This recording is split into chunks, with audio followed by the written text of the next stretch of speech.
السلام علیکم ویورز میں اسد شر حاضر ہوں تازہ ترین صورتحال کے ساتھ۔ ملک میں جو کچھ ہو رہا ہے، جو کچھ ہونے جا رہا ہے، اس کے متعلق جتنی بھی اپڈیٹس ہیں انشاءاللہ اب آپ کو روزانہ کی بنیاد پہ ملیں گی۔ میں کچھ دنوں کے میں مصروفیت کی وجہ سے اپنے پروگرام نہ کر سکا، اس لیے انشاءاللہ تعالی اب پر امید ہوں کہ اب روزانہ کے بنیاد پہ آپ کو اپڈیٹس دیتا رہوں گا۔ آج ہم بات کر رہے ہیں ایک ملک کے انتہائی اہم ایشو ہے جو الیکشن کی صورتحال ہے، جس پہ سب لوگوں کو پریشانی ہے کہ الیکشن کب ہونی ہے۔ لیکن ناظرین، میں آپ کو آج الیکشن کی ڈیٹ بتانے جا رہا ہوں۔ امید ہے کہ آپ پروگرام آخر تک دیکھیں گے اور پروگرام دیکھنے میں آپ کو معلوم بھی ہو جائے گا کہ الیکشن کی تاریخ کیا ہونے جا رہی ہے، ملک میں سیاسی صورتحال کس طرح پلٹتی دیکھنے میں نظر آ رہی ہے۔ تو پہلے تو سیاسی صورتحال میں یہ ہے کہ ایک تو اتحادی حکومت بنانے کے لیے اسٹیبلشمنٹ سرگرم ہو گئی ہے کہ ملک میں اتحادوں کی حکومت ہونی چاہیے تاکہ کوئی گوڑ گمسان نہ ہو اور جمہوریت بھی اپنے راستے پہ چلے اور ملک کی جو صورتحال ہے، ملک کی معیشت جو خراب نظر آ رہی ہے وہ بھی بہتر ہو جائے۔ اس ساری صورتحال میں مولانا فضل الرحمان کا، آصف علی زرداری صاحب کا اور میاں نواز شریف کا کردار اہم ہوتا ہوا نظر آ رہا ہے۔ آصف علی زرداری صاحب ان دنوں خاموش ہیں۔ ان کی خاموشی کی وجہ آج تک کسی کو معلوم نہ ہو سکی کہ وہ کیوں خاموش ہیں اور وہ کیا کرنے جا رہے ہیں۔ لیکن میری کل پرسوں ایک انتہائی سینئر جرنلسٹ سے ملاقات ہوئی تھی جو پیپلز پارٹی کے انتہائی نزدیک ہے۔ انہوں نے کہا کہ آصف علی زرداری کے ساتھ اسٹیبلشمنٹ کے معاملات طے ہو گئے ہیں۔ آصف علی زرداری کو جو آئندہ سیٹ اپ آئے گا اس میں 4 وفاقی وزارتیں دی جائیں گی اور بلاول بھٹو زرداری صاحب کو وہی فارن منسٹری دی جائے گی۔ اس کا مطلب یہ ہے کہ سندھ حکومت ان کے پاس رہے گی اور وفاق میں 4-5 وزارتیں دی جائیں گی۔ حکومت نواز لیگ کی طرف جائے گی اور نواز لیگ کے ساتھ اتحاد میں مولانا فضل الرحمان بھی ہوں گے اور پی ڈی ایم میں شامل جتنی بھی جماعتیں ہیں اور استحکام پاکستان پارٹی سمیت چونچوں کا جتنا بھی مربع ہے وہ ساتھ ملا کے ایک حکومت بنانے کی تیاریاں کی جا رہی ہیں۔ تو اب سارے معاملات الیکشن پہ رکے ہوئے ہیں کہ الیکشن کب ہوں گے۔ کوئی لوگ کہہ رہے ہیں کہ الیکشن نہیں ہوں گے، کچھ لوگ کہہ رہے ہیں کہ الیکشن ہوں گے۔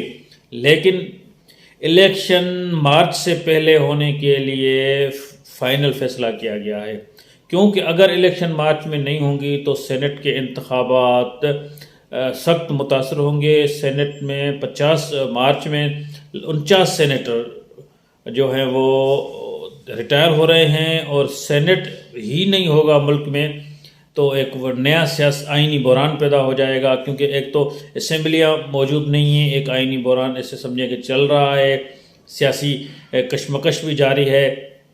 دوسری طرف اگر سینٹ نہیں ہوگا تو ایک ملک میں آئینی بحران پیدا ہو جائے گا، باہر سے جو جتنی بھی فنڈنگ آتی ہے وہ بند ہو جائے گی، جو بھی جتنے بھی ڈپلومیٹک چینلز ہیں وہ اس طرح سے رابطہ نہ کر سکیں گے۔ ظاہر ہے کہ ایک گو مگو والی حکومت ہوگی، کوئی پتہ نہیں ہوگا کہ کس کی حکومت ہے، کون ہے، نہ ایوان ہے نہ کچھ ہے۔ تو اسی لیے حکومت نے اور اسٹیبلشمنٹ نے یا نگران جو فیصلے ساز ادارے ہیں اس ملک میں وہ الیکشن کرنے کے لیے پرعزم ہیں، اور الیکشن کرنے کے لیے جو ابتدائی جو مجھے اطلاع ہے کافی تقریباً کنفرم ہے کہ الیکشن فروری کے آخر میں ہوں گی فروری میں آخر میں ہوں، مڈ میں ہوں، لیکن جو زیادہ تر اندازہ لگایا جا رہا ہے کہ 15 فروری کے بعد الیکشن ہونے کا امکانات واضح ہو گئے ہیں۔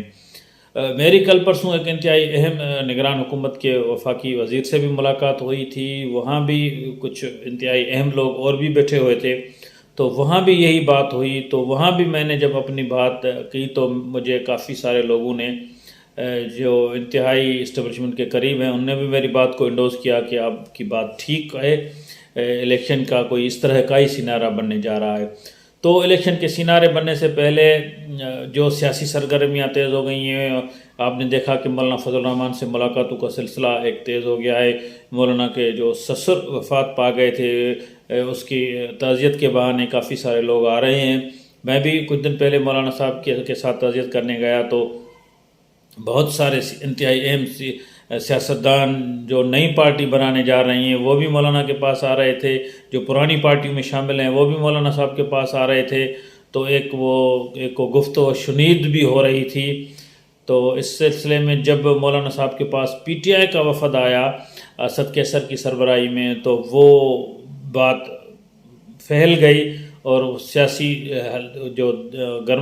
سیاسی گرما گرمی ہے اس میں زیادہ ہلچل پیدا ہو گئی، کیونکہ پی ٹی آئی کا مولانا کی طرف آنا اور 1 to 1 ملاقات کرنا، مولانا کے پیچھے انہوں نے نماز عشاء بھی ادا کی اور اس کے بعد ملاقات بھی کی، میڈیا کے لوگوں سے بھی کچھ بات کی، لیکن وہ تو ظاہر ہے کہ ڈھکی چھپی بات کرتے ہیں ہم سے۔ تو یہ ہے کہ کچھ نہ کچھ ہونے جا رہا ہے، اور وہی ہوگا جو کہ ایک اتحادی حکومت کے لیے ہوگا۔ تو ناظرین، اب اتحادی حکومت بننے کے لیے جو تیاریاں کی جا رہی ہیں، اب ایسا ہی ہوگا کہ سندھ زرداری کے حوالے کیا جائے گا، جو پنجاب ہے وہ نواز لیگ کے حوالے کیا جائے گا، بلوچستان مولانا فضل الرحمان کے پی کے یہ مکس حکومت بنائیں گے، وفاق میں بھی یہی ہوں گے۔ اس طرح کا سینارا اسٹیبلشمنٹ سیٹ کرنے کے لیے کوشش کر رہی ہے۔ اب آگے دیکھیں کہ کیا ہوتا ہے۔ ناظرین، امید ہے کہ آپ کو یہ چھوٹی سی انفارمیشن پسند آئی ہوگی، اگر پسند آئی تو لائک کیجئے، شیئر کیجئے، شکریہ۔